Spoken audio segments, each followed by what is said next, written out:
नमस्कार दोस्तों, cost accounting के नए चैप्टर प्रक्रिया लागत लेखांकन में आपका बहुत बहुत स्वागत है।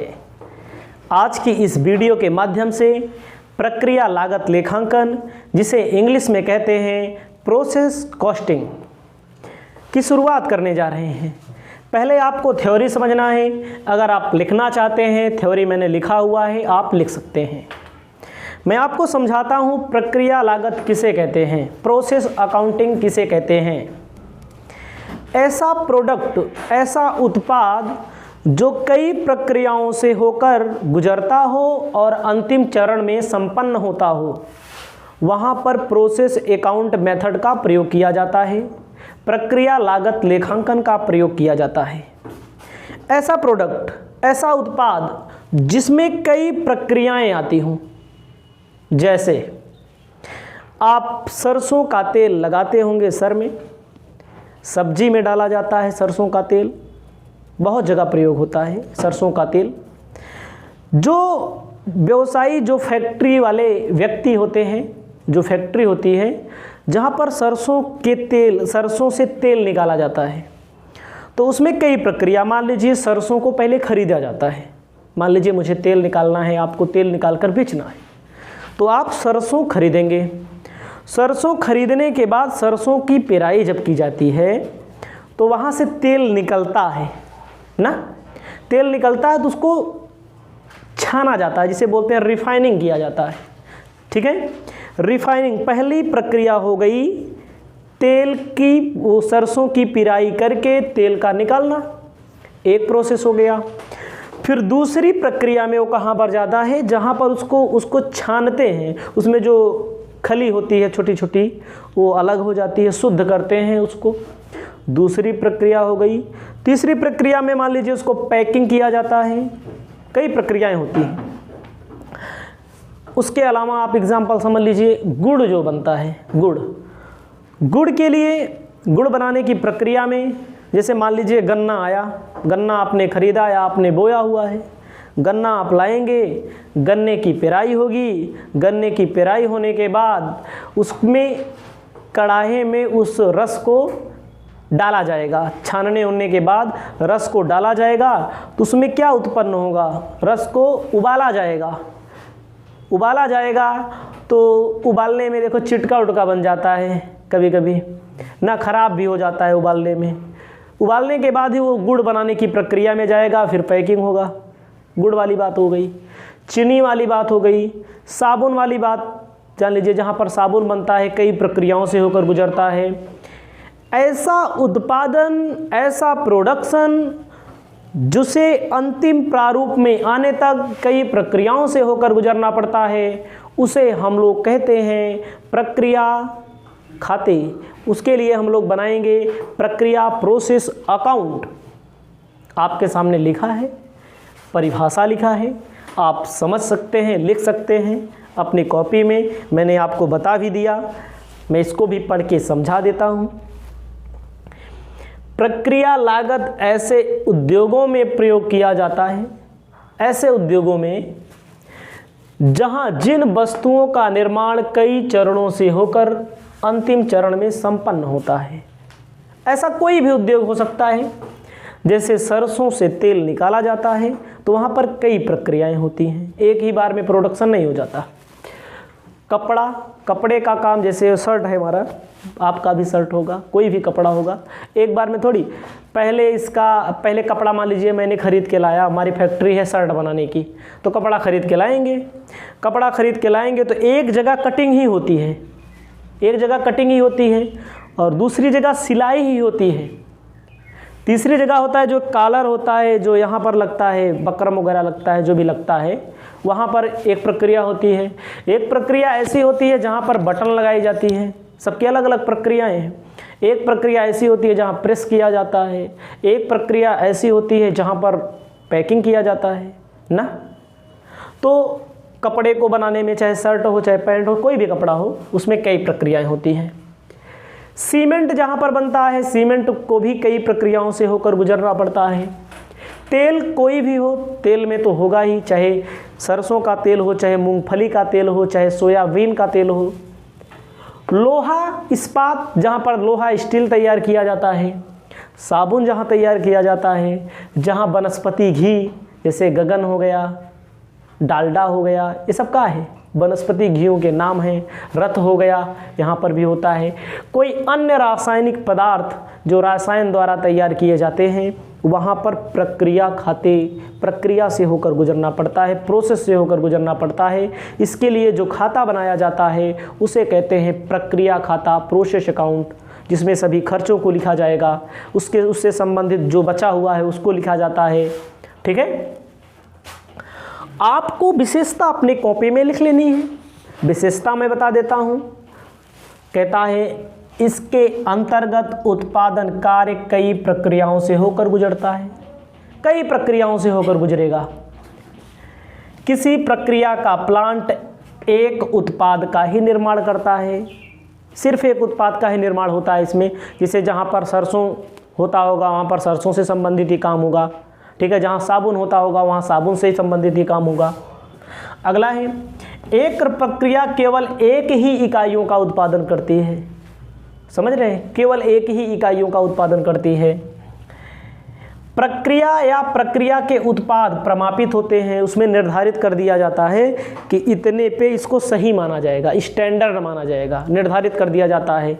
ऐसा नहीं है कि कोई कम हो गया कोई ज़्यादा हो गया, सब के लिए बराबर ढांचा तैयार होता है।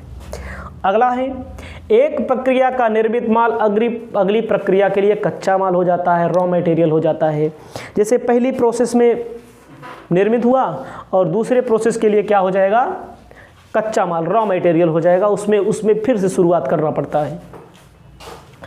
एक प्रक्रिया प्रति इकाई लागत अगली प्रक्रिया के स्टॉक ओपनिंग क्लोजिंग के मूल्यांकन के आधार पे होती है। जैसे मान लीजिए पहला प्रोसेस है, पहला प्रोसेस में एक यूनिट को बनाने में 1 रुपया लगा मान लीजिए, तो अगली प्रोसेस में उसकी लागत को 1 रुपये से ही, ओपनिंग और क्लोजिंग स्टॉक को 1 रुपये से ही मूल्यांकित किया जाएगा, वैल्यूएट किया जाएगा। क्वेश्चन में मिलेगा आपको, 2 4 10 क्वेश्चन पढ़ लेंगे तो।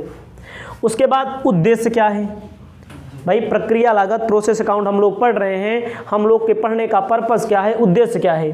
पहला, प्रत्येक प्रक्रिया की लागत ज्ञात करना। प्रत्येक प्रोसेस में, हर एक प्रोसेस में कितना कितना कॉस्ट आई, उस कॉस्ट को मालूम करने का प्रयास किया जाता है। उत्पाद की लागत ज्ञात करना। जैसे जहां मार्कर बनता होगा, मार्कर कितने का बना, तभी तो लाभ लेंगे, तभी तो बेचेंगे। उसके बाद उत्पादन प्रक्रिया में होने वाला क्षय का ज्ञान करना। क्षय के ज्ञान करना का मतलब वेस्टेज कितने का हो गया, खराब कितने का हो गया, इसको भी आपको मालूम करना पड़ता है। उसके बाद क्या है, प्रत्येक विधि का लाभ ज्ञात करना, हानि मतलब प्रोसेस में प्रॉफिट हो रहा है कि लॉस हो रहा है। ठीक है, प्रत्येक प्रक्रिया के प्रारंभिक रहतिया एवं अंतिम रहतिया का मूल्यांकन करना। क्लोजिंग स्टॉक और ओपनिंग स्टॉक का वैल्यूएशन किया जाता है, कितने का माल बचा हुआ है। इसे आप अपनी कॉपी में लिख लें। अब आपको अपनी कॉपी में याद रखना है, लिख लेना है हेडिंग, प्रक्रिया खाते, प्रोसेस अकाउंट कैसे बनाए जाते हैं। ध्यान दीजिएगा, प्रोसेस अकाउंट मैंने आपको बताया, जो प्रोडक्शन, जो उत्पाद कई जगह से, कई चरणों से होकर गुजरता है, उसके लिए जो अकाउंट बनाया जाएगा, प्रोसेस अकाउंट बनाया जाएगा। कोई भी प्रोडक्शन है जो कई प्रक्रियाओं से होकर गुजरता है, उसके लिए क्या बनाया जाएगा, प्रोसेस अकाउंट। आपको स्ट्रक्चर बना लेना है। प्रोसेस, जैसे ए अकाउंट होता है, ए होता है, बी होता है, सी होता है, एक्स वाई जेड होता है। ठीक है, process A account. Particular amount का कॉलम आपको अपनी कॉपी में बना लेना है। एक एक प्रश्न मैं आपको बताऊंगा और अच्छे से बताऊंगा। कोई दिक्कत होती है तो आप हमें जरूर अवगत कराएं। ठीक है, देखिए ये होता है बायां पक्ष डेबिट का, दाहिना पक्ष क्रेडिट का। बायां पक्ष डेबिट और दाहिना पक्ष क्रेडिट। बाएं पक्ष में जैसे मटेरियल लगाया गया, मटेरियल लगाया गया, मटेरियल लिखा जाएगा। फिर लेबर लगाया जाता है, लेबर लिखेंगे। डायरेक्ट एक्सपेंसेस लगाया जाता है। अन्य कोई ओवरहेड होता है, यानी कि सभी खर्चों को, ऑल एक्सपेंसेस को बाएं पक्ष में डेबिट में लिखते हैं ना, जैसे मटेरियल हो सकता है। और क्वेश्चन में दिया रहेगा इनडायरेक्ट एक्सपेंसेस, इनडायरेक्ट एक्सपेंसेस दिया रहेगा, जो भी दिया रहेगा उसी को हम लोग यहां पर लिखेंगे बाएं पक्ष में। ठीक है। अब क्या है, दाहिने पक्ष में क्या होता है? दाहिने पक्ष में जैसे होता है बाई नॉर्मल लॉस या नॉर्मल वेस्टेज। ठीक है, वेस्टेज लिख लें, ज़्यादा अच्छा है, लॉस भी लिखा जाता है। बाई एब नॉर्मल वेस्टेज। देखो अगर प्रॉफिट है डेबिट में, बाई लॉस है क्रेडिट में। ठीक है। अब इसमें आपको एक पॉइंट और याद कर रखना है, इसमें याद रखना है, जैसे यहाँ पर निकाल लिया गया तो यहाँ पर ट्रांसफ़र किया जाता है, by transfer to process B account. इसके बाद जो अकाउंट बनाना है उसमें ट्रांसफ़र किया जाएगा, जो कॉस्ट लगेगी। बी अकाउंट है या जैसा नाम रहेगा वैसे लिखा जाएगा। अर्थात सभी खर्चों को डेबिट में लिखते हैं, सभी हानियों को क्रेडिट में लिखते हैं। ठीक है। और ट्रांसफ़र कर देते हैं अगले प्रोसेस में। पैसा यहाँ पर लिखा जाएगा,